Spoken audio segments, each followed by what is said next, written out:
Olá, pessoal, boa noite. Eu sou a Mariane Martins, trabalhadora do Grupo de Estudos Espíritas Saint-Germain, e hoje vou estar dando continuidade na série Animais, Seres Espirituais, no nosso podcast de número 5. Hoje o estudo ele vai ser com base num livro que a gente já tem utilizado, tá, pessoal? Mas é um livro A Questão Espiritual dos Animais, escrito pela autora Ivérnia Prado. E a gente começa trazendo o que embasou ali o final do nosso encontro passado, que era a questão dos animais pensarem ou não e de que forma esse pensamento acontece.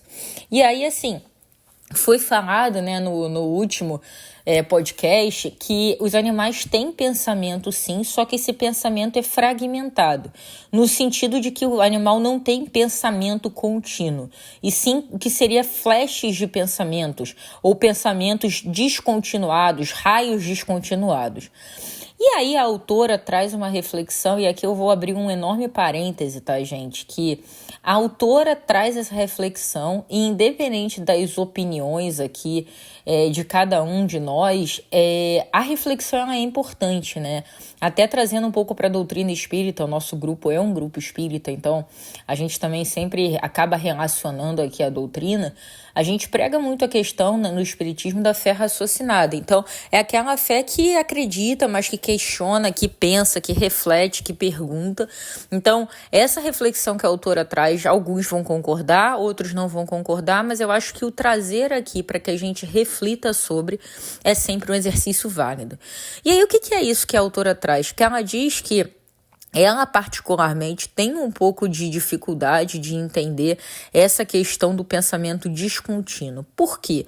Primeiro porque ela fala que existe uma imensa variedade de animais e que a evolução dos animais dentro do próprio reino animal ela é diferente. Então, existem animais como cães, como golfinhos, como macacos, como cavalos, que demonstram inteligência aguçada, inclusive.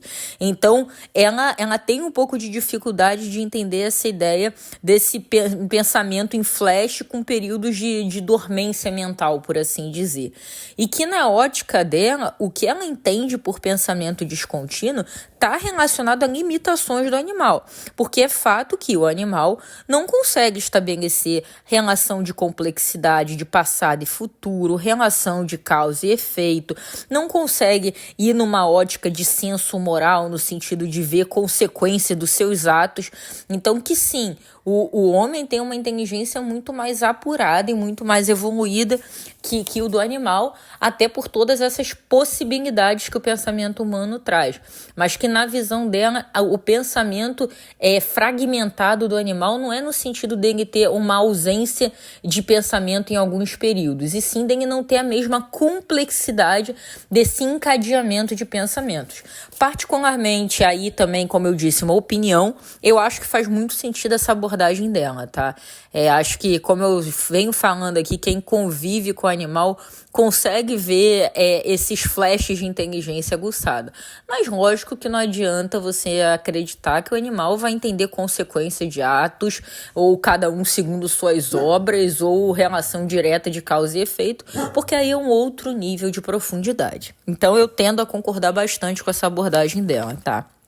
E aí, até para poder reforçar essa ideia, ela traz uma experiência que acho que algum de vocês pode já ter ouvido falar, senão eu recomendo que deem uma pesquisada, porque é bem interessante, assim, que ela fala ainda sobre o pensamento dos animais, o que foi chamado do caso dos chimpanzés. Então, eram vários chimpanzés, o Osho, Lucy, Lana, dentre outros, que foram estudados por um casal de psicólogos lá na Universidade de Nevada, nos Estados Unidos.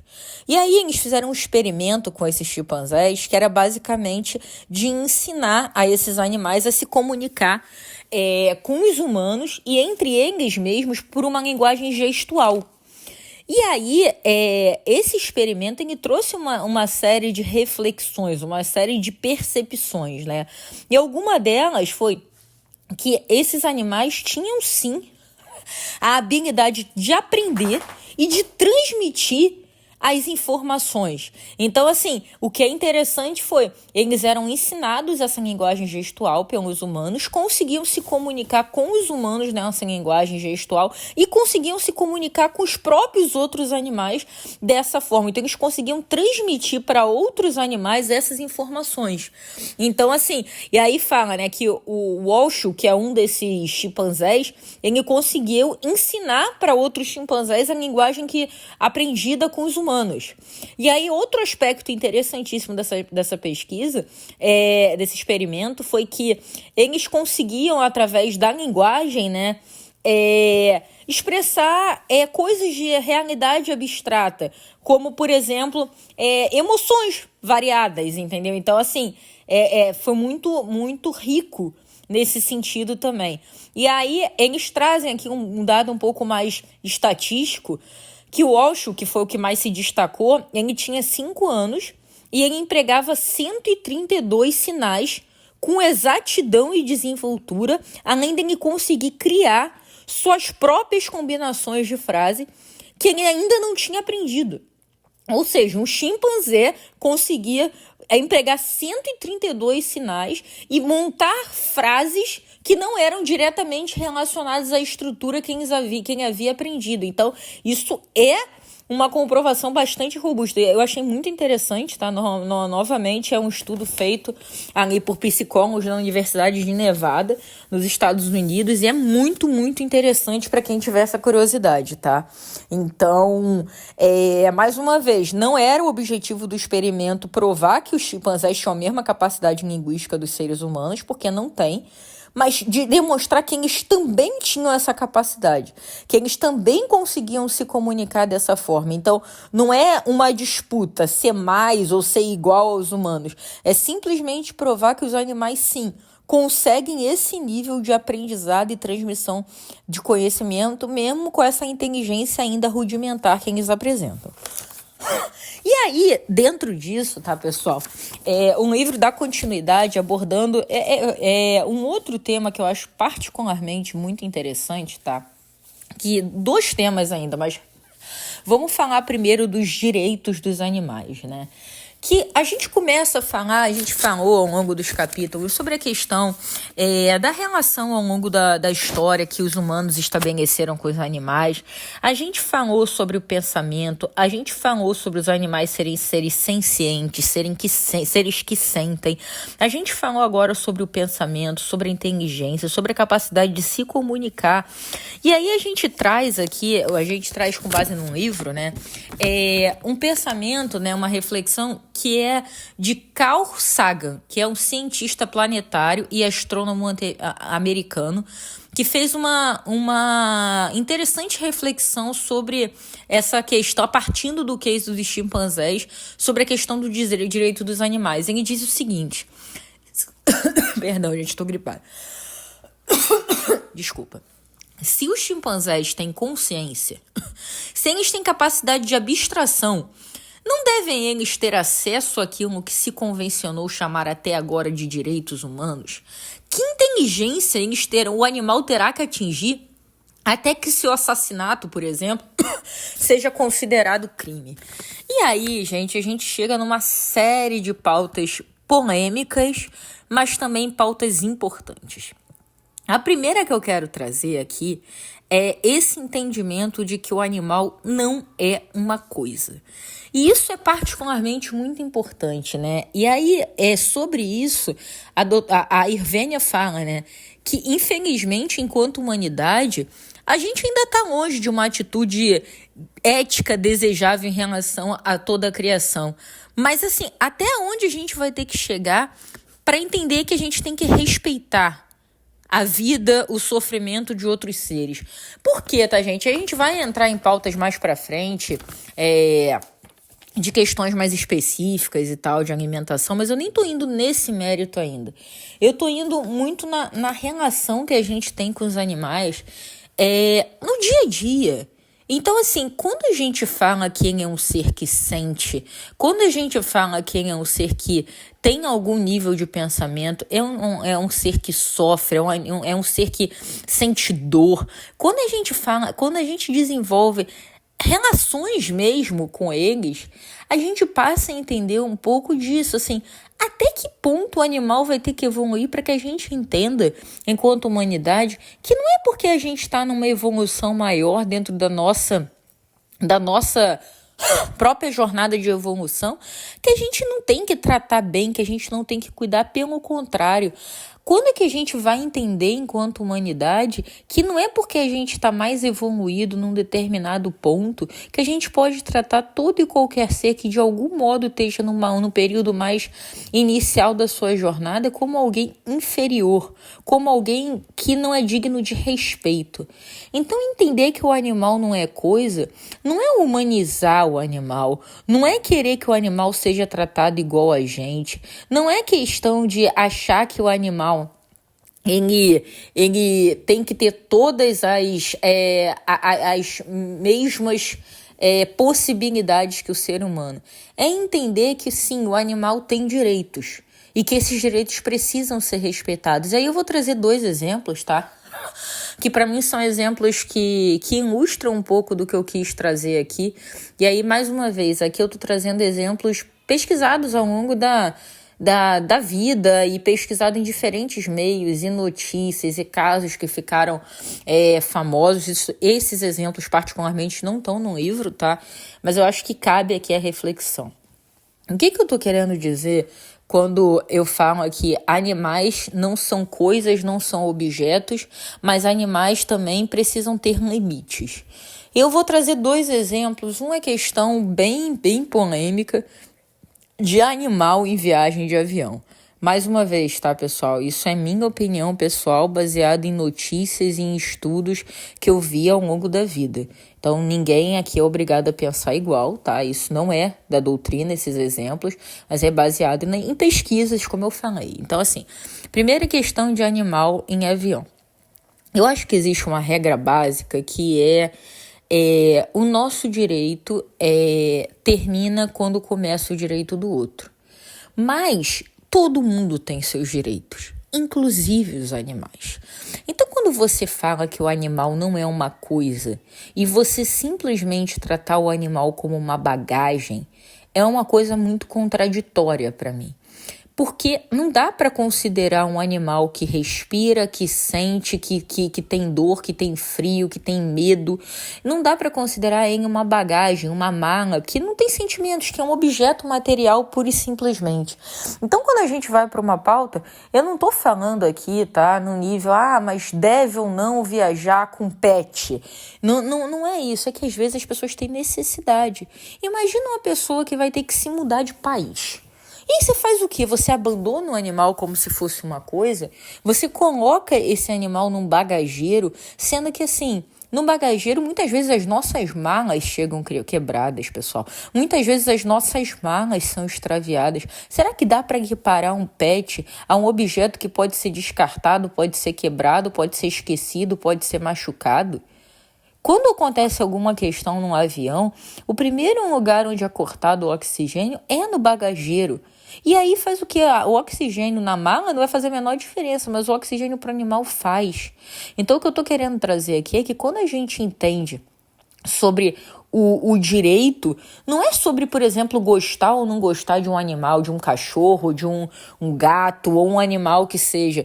É você entender que como ele não é uma coisa, ele também tem direitos. Isso não significa que o animal vai solto, isso não significa que o animal não precisa ser controlado. Existe regra, existe passagem aérea, existe caixa para conter, existe adestramento para ajudar, e tudo isso é válido, porque ninguém é obrigado a não ter medo, não ficar receoso. Mas daí a gente achar que o nosso medo, a nossa opinião individual é justificativa para botar em risco um ser vivo, porque a gente não quer que ele tenha o mesmo direito de ir na cabine do que nós, é algo para mim que vai na linha do o que é o direito de um ser que não é uma coisa. Isso, por exemplo, é diferente, na minha opinião, novamente, tá, gente? Mas pelo exato mesmo motivo que o seu direito termina quando começa o do outro, é aquela coisa que muitos tutores, erradamente, na minha opinião, têm com animais fora da guia. isso não é o animal, gente. Acima de tudo, o animal é um animal.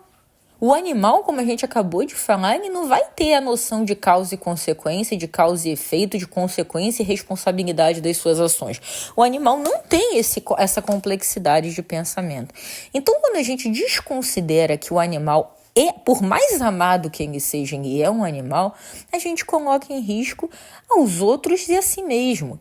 Então, por melhor que seja um determinado pet, por mais manso, por mais tranquilo que seja, por exemplo, um cão, você não pode simplesmente andar com ele fora da guia, porque às vezes numa reação, num movimento brusco, ele pode efetivamente machucar alguém e machucar sério.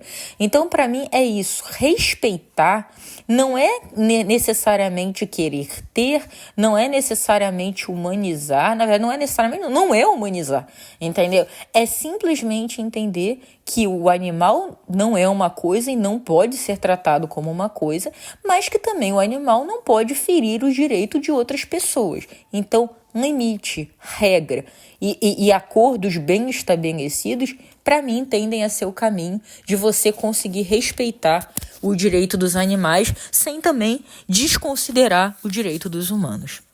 E aí, para fechar, que eu acho que hoje já tá bom de polêmica, tá? Eu vou falar um pouquinho, bem pouquinho mesmo, do tópico que vai fechar o estudo de hoje, que vai ser aprofundado no próximo estudo, que é o da seguinte pergunta, tá? Os animais têm sentimentos e emoções? Se sim, esses sentimentos e emoções são semelhantes aos dos seres humanos? E aí, a gente traz duas reflexões aqui. O primeiro, do pesquisador Klaus Wingemann, que é um matemático alemão, que fala o seguinte pra gente. Quem gosta de bicho não duvida que seus companheiros de estimação sentem simpatia, indignação ou gratidão. Cientistas, porém, fazem distinção entre respostas estereotipadas com padrão fixo e repetitivo a estímulos e a interpretação das próprias emoções. Então, ele traz aqui um viés que quem convive com bicho sabe que sim, eles sentem tudo isso, simpatia, indignação, gratidão, mas a interpretação da ciência muitas vezes é que isso é um padrão fixo repetitivo de submissão a certos tipos de estímulo. Por outro lado, a gente também traz a visão do biólogo celular americano Bruce Lipton, que fala o seguinte, tá? Historicamente, nossas crenças nos levaram a acreditar que nós, seres humanos, somos seres inteligentes e criados por meio de um processo diferente e totalmente distinto daquele utilizado para plantas e animais. Isso nos faz sentir superiores em relação a todas as formas de vida menos inteligentes. Mas esse conceito está totalmente fora da realidade. Quando analisamos nosso corpo sob a perspectiva celular, não nos vemos como uma entidade única, e sim como uma comunidade de 50 milhões de células. Então, ele traz essa visão aqui que, mesmo nessa ótica, assim, às vezes científica, que isso é só um padrão repetitivo, mesmo naquela ótica que nós humanos temos bem pretensiosa de que nós somos superiores, bem acima, muito mais inteligentes e que fomos criados totalmente diferentes de qualquer outras espécies de seres, se a gente for no nível celular, a gente vê que, no limite, todos somos células que se juntaram, se agruparam, formaram e desenvolveram organismos mais ou menos robustos que são habitados por espíritos ou princípios espirituais. É diferente? É. Mas a partida é a mesma. Então, a moral da história para essa pergunta sobre os sentimentos é que, se os animais não tivessem sentimentos e emoções, nós humanos também não teríamos, porque nós somos herdeiros do nosso processo evolutivo.